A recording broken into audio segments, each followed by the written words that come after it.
በስመ አብ ወወልድ ወመንፈስ ቅዱስ አሐዱ አምላክ አሜን። ሰላም ናይ ትኩስ ማርያም ዩቲዩብ ቻናል ተኸታተልቲ ክቡራት ኣሕዋተይ ከመይ ኣለኹም? እንኳዕ ንባሕቲ ልደታ ማርያም ኣብፅሐና ኣውፅሐኩም። ወርሓቱ ናይ ሰላም ናይ ደስታ ይግበረልና ልዑለ ባሕሪ እግዚአብሔር ኣምላኽና። እነሆ ንሎሚ ድማ ከምቲ ልሙድ መንፈሳዊ ስነ ጽሑፍ ትርጓሜ ስእለ አድኅኖ ናይ እግዝእትነ ማርያም ሒዛ ቀሪባ ኣለኹ ምነው ከብለኩም።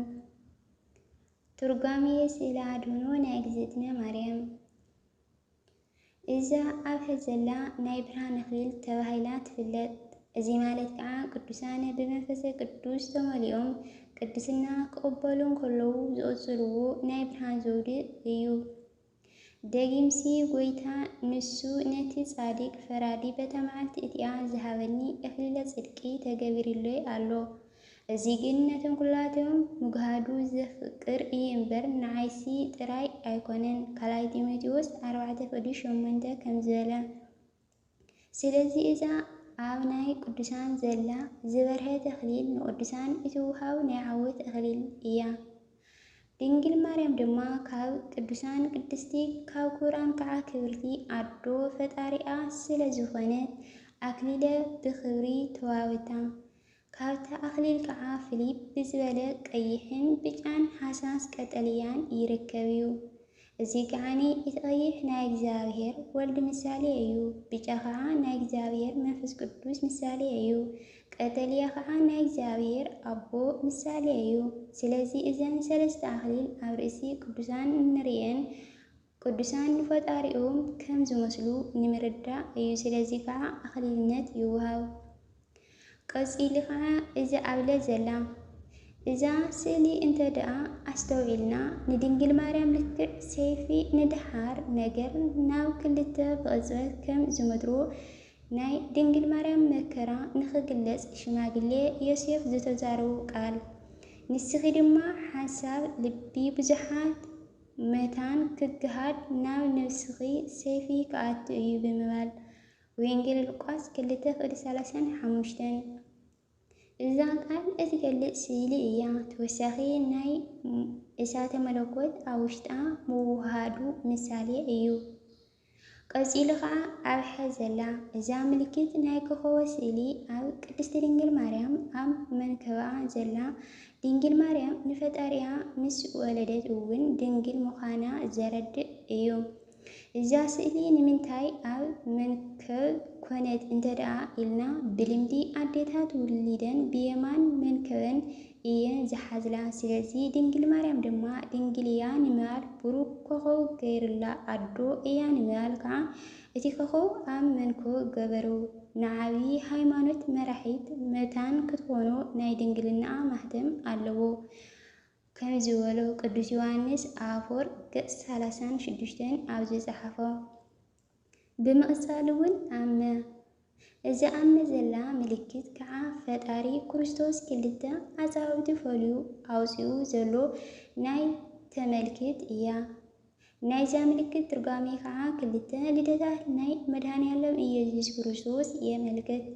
እዚ ማለትና ከዓ ቅድሚ ዓለም ምፍጣርን ካብ ኣብ ብዘይ ኣዶ ቅድሚ ልደቱ ክኸውን እንከሎ ዓለም ድሕሪ ምፍጣር ከዓ ካብ ድንግል ማርያም ብዘይ ኣቦ ዝተወለደ ኮላይ ልደቱ ዘመልክት እዩ። ተወሳኺ ናይ ስጋን መለኮትን ምሳሌ ከዓ እዩ።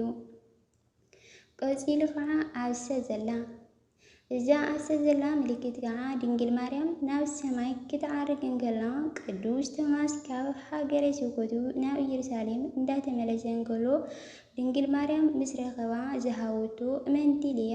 ሎሚ ከዓ ናይ ድንግል ማርያም ምሳሌ ብምግባር ኣዴታትና ኣብ ማህሌተ መንዲል ሒዘን ብምምፃእ ንቦታት ካህናት ኮነ ንኣሕዋት ዲያቆናት ይህብኦም።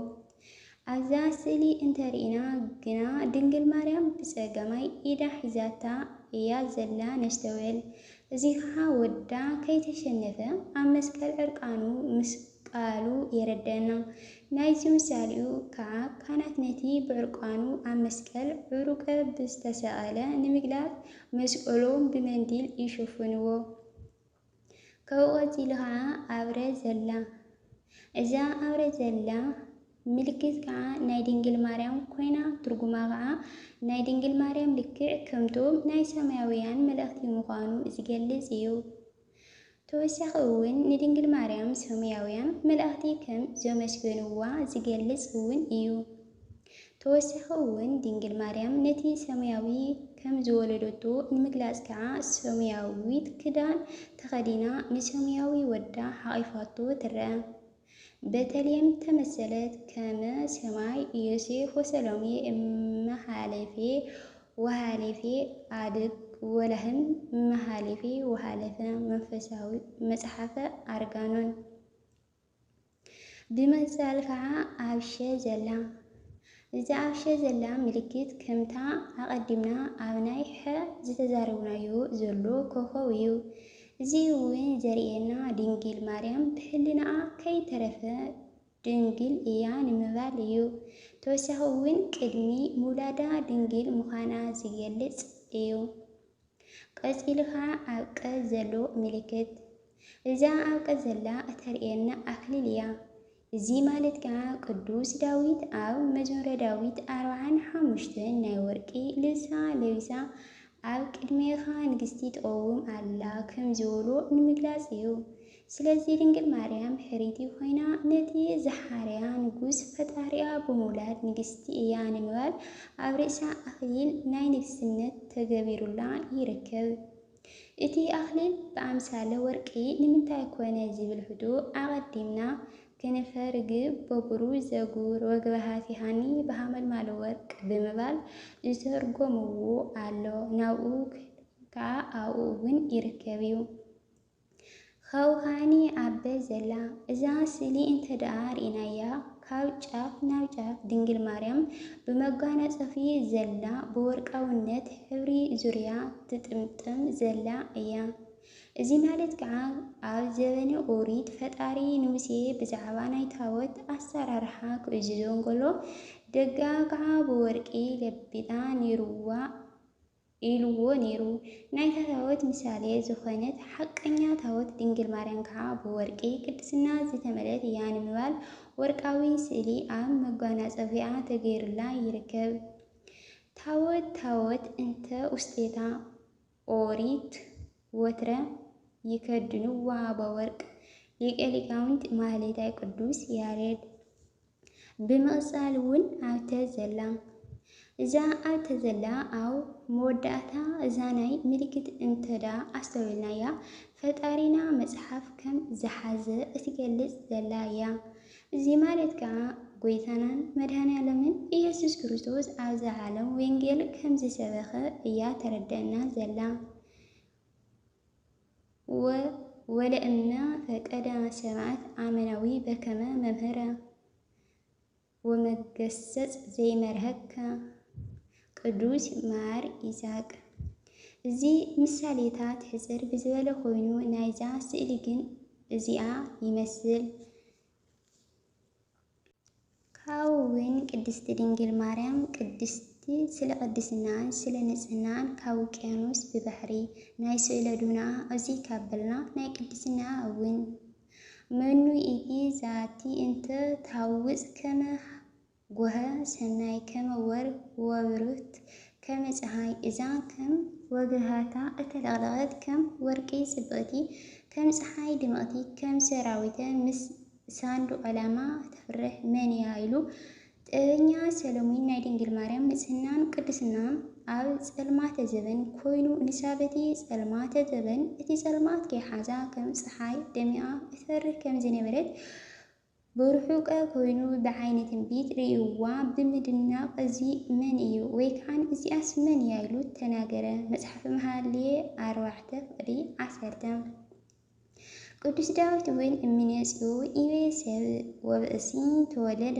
بوستيتا سب إنها سيوين يبال بعد ما سب تولدو كم زولو نبي أسياسوين توز بتر مسروة إسي وعرق سيجي مغندو بتري كاوستي سور توزيا كاو غندا دما سيجي امبابان كوزيو ከውን እዚ ናይ ኢሳያስ ትንቢት ቃለ ቅዱስ ያሬድ በቀጥታ ክትርጎሞ እንከሎ ይእቲ በትር አምሳሌ ማርያም ቅድስት ድንግል ማርያም ይእቲ ወጽጌ ዘወፃ እሚንሃ አምሳሉ ለወልድ እታ በትሪ ናይ ቅድስት ድንግል ማርያም ምሳሌ እያ ካብኣ ዝወፀ ዕምባባታት ድማ ናይ ወልድ ምሳሌ ኢሉ በትሪ ናይ ድንግል ማርያም ጽጌ ናይ ክርስቶስ ምሳሌ ምዃኑ ተርጊምዎ ንረኽቦ ሊቀ ሊቃውንት ማህሌታይ ቅዱስ ያሬድ ኣብ ትርጓሜ መጽሓፍቱ ድጓ መሰረታቲሃ ውስጠ አድባር ቅዱሳን ያበደርሆን እግዚአብሔር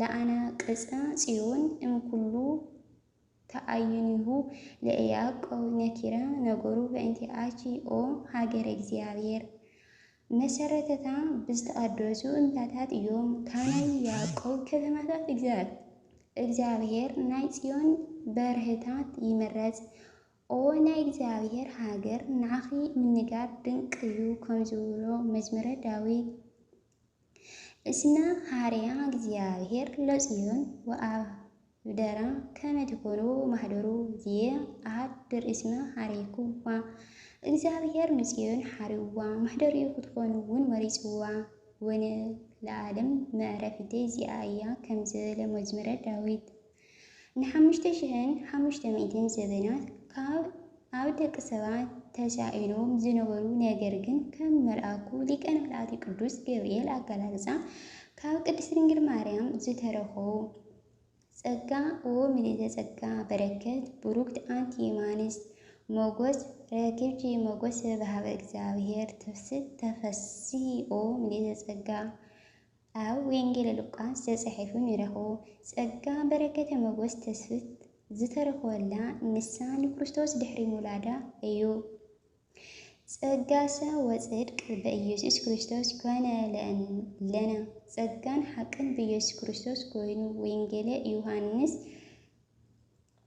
ንጽህቲ ብድንግልና አልባትኪ ሙስና ብድንግልና ንጽህቲ እያ ጥፍኣት እውን የብላን ማርያም ሰት ሃቱ እመትካት ውስጠ ከርሱ ለአዳም ከመ ባህሪ ጻዕዳ ማርያም ግን ካብ ቀደም ጀሚራ ኣብ አዳም ከብዲ ውሽጢ ከም ጻዕዳ ዕንቂ ትበርህ ነይራ ዘእንበለ ይትፈጠር ሰማይ ወምድር ሃለወት ቅድስት ስብሐት ወብርክት ይእቲ ማርያም ሰማይን ምድርን ከይተፈጠሩ ቅድስት ዝተመስገነትን ብሩኽቲ ኮይና ማርያም ነይራ እፀ ዘበቆለት ሃበ ሙሃዘ ማይ ፍራሃ ሰናይ አዳም ለረየ ኣብ ጥቓ ማይ ዝበቆለት ኦም ፍርኣ ጽቡቕ ንምርኣያ እውን ጽቡቕ እዮም ኣብ ጥቓ ማይ ማለት ብመንፈስ ቅዱስ ተሓሊዋ ምንባራ ዘዘክር እዩ መንፈስ ቅዱስ ዓቀበ እምከርሰ እማ ይብል ቅድስተ ቅዱሳን ካዊነ ከመ ታቦት ዶር ዘሲና ውስጠ ቤተ መቅደስ ነበረት ብድንግልና ከም ናይ ሲና ታቦት ናይ ቅድስት ድንግል ማርያም ቅድስቲ ኮይና ኣብ ቤተ መቅደስ ብድንግልና ነበረት ማርያም ሰረከብኪ ሞገስ በሃበ እግዚአብሔር ወአነ ህመ ይትፈሳ በእንቲአኪ ኦ ማርያም ብቅድሚ እግዚአብሔር ሞገስ ረከብኪ ኢኺ ኣነ እውን ብኣኺ ይሕጎስ ማርያም ጽርህ ንጽህት ማህደረ መለኮት ንጽህቲ ገዛ ዝኾነት ማርያም ናይ መለኮት መሕደሪት እያ ሊቀ ሊቃውንት ማህሌታይ ቅዱስ ያሬድ አስተፈሰ ወአጸንወ ወኢረከበ ዘከማቺ ወሰመረ ማእዛ ዚአቺ አሽቲቱ ከማኺ ዝበለ ኣይረኸበን ናይ ማእዛ ጨናኺ ፈተወ ኦ ማርያም ወበእንተዝ ናፈቀረች ወናብየች እስመ ወለድኪ ለነ መብልዕ ጽድቅ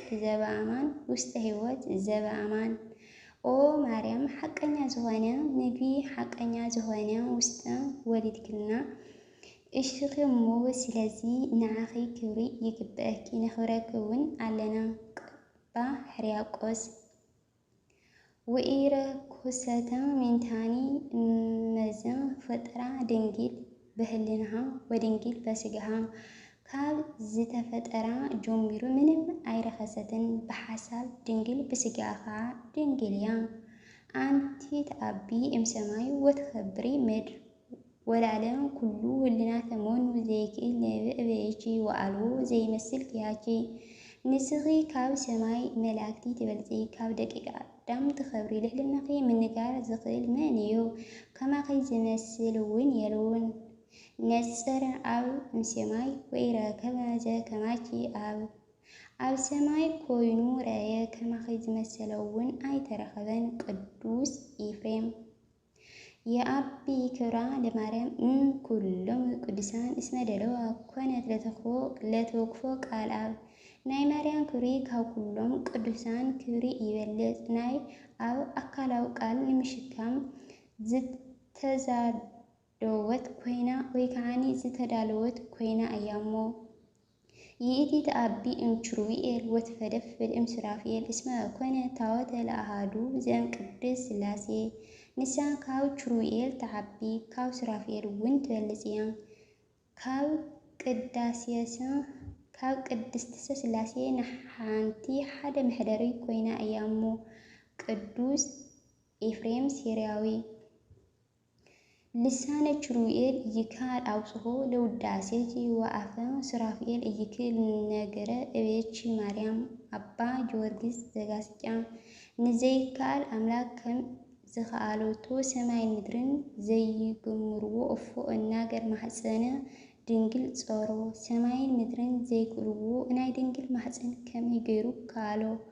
እፎ ጾርክዮ ለዘይጸወር ተጸወረ እፎ አግመርክዮ ለዘይትከሃል ተገምሮ። ምሽካም ንዘይከኣል ከመይ ተሸኪምክዮ? ንዘይከኣልከ ከመይ ክኢልክዮ? ጾረቶ እንዘውእቱ ይጸውራ ወያዋያ እሳተ መለኮት ንሱ ተሸኪምዋ እንተሎ ተሸከምቱ ናይ መለኮት ሓዊ እውን ኣይቃጸላን። መጽሓፈ ድጓ ሊቀ ሊቃውንት ማህሌታይ ቅዱስ ያሬድ።